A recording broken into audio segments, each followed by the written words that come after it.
सुंदरता का मूल्य। एक अति सुंदर महिला ने विमान में प्रवेश किया और अपनी सीट की तलाश में विमान में इधर उधर नजरें घुमाई। उसने देखा कि उसकी सीट एक ऐसे व्यक्ति के बगल में है जिनके दोनों हाथ ही नहीं हैं। महिला को उस अपाहिज व्यक्ति के पास बैठने में झिझक हुई। उस सुंदर महिला ने एयर होस्टेस को कहा कि वह उसके लिए नियत सीट पर सुविधापूर्वक यात्रा नहीं कर पाएगी, क्योंकि साथ की सीट पर एक दोनों हाथ विहीन व्यक्ति बैठा हुआ है। उस सुंदरी ने एयर होस्टेस से सीट बदलने हेतु आग्रह किया।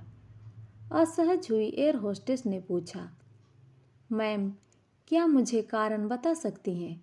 सुंदर महिला ने जवाब दिया, मैं ऐसे लोगों को पसंद नहीं करती।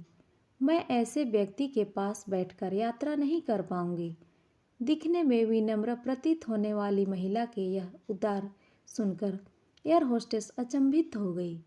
सुंदरी ने एक बार फिर एयर होस्टेस से जोर देकर कहा कि मैं उस सीट पर नहीं बैठ सकती और मुझे कोई दूसरी सीट दे दी जाए। एयर होस्टेस ने खाली सीट की तलाश में चारों ओर नज़र घुमाई, पर कोई भी सीट खाली नहीं दिखी। एयर होस्टेस ने महिला से कहा कि मैडम, इस इकोनॉमी क्लास में कोई सीट रिक्त नहीं है, किंतु यात्रियों की सुविधा का ध्यान रखना हमारा दायित्व है। अतः मैं वायुयान के कप्तान से बात करती हूँ। कृपया तब तक थोड़ा धैर्य रखें।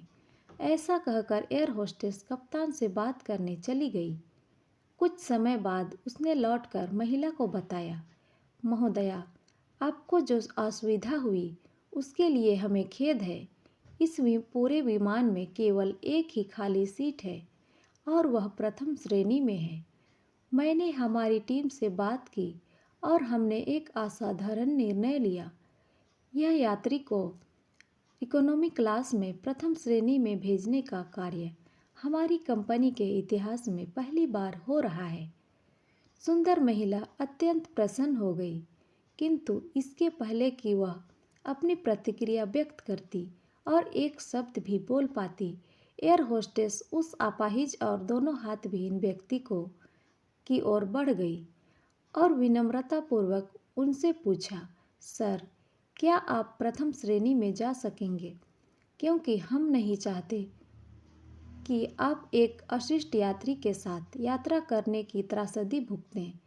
यह सुनकर प्रत्येक यात्री ने ताली बजाकर इस निर्णय का स्वागत किया। वह अति सुंदरी महिला तो अब शर्म से नजरें ही उठा नहीं पा रही थी। तब उस अपाहिज व्यक्ति ने खड़े होकर कहा, मैं एक भूतपूर्व सैनिक हूँ और मैंने एक ऑपरेशन के दौरान कश्मीर सीमा पर हुए बम विस्फोट में अपने दोनों हाथ खोए थे। सबसे पहले जब मैंने इन देवी जी की चर्चा सुनी, तब मैं सोच रहा था कि मैंने भी किन लोगों की सुरक्षा के लिए अपनी जान जोखिम में डाली और अपने हाथ खोए।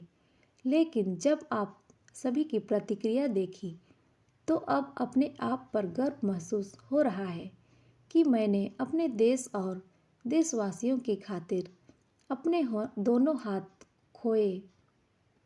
और इतना कहकर वह प्रथम श्रेणी में चले गए। सुंदर महिला पूरी तरह से शर्मिंदा होकर सिर झुकाए सीट पर बैठी हुई थी। शारीरिक सुंदरता का महत्व तब तक कुछ नहीं है जब तक व्यक्ति का मन, उसके विचार सुंदर ना हो। उस अति सुंदर का कोई भी मूल्य नहीं अगर विचारों में उदारता ना हो। शारीरिक सुंदरता के साथ साथ सुंदर विचारों के मालिक बनने की भी कोशिश कीजिए। तो दोस्तों, ये कहानी आपको कैसी लगी कमेंट में ज़रूर बताएं और अच्छी लगी हो तो लाइक और सब्सक्राइब ज़रूर करें।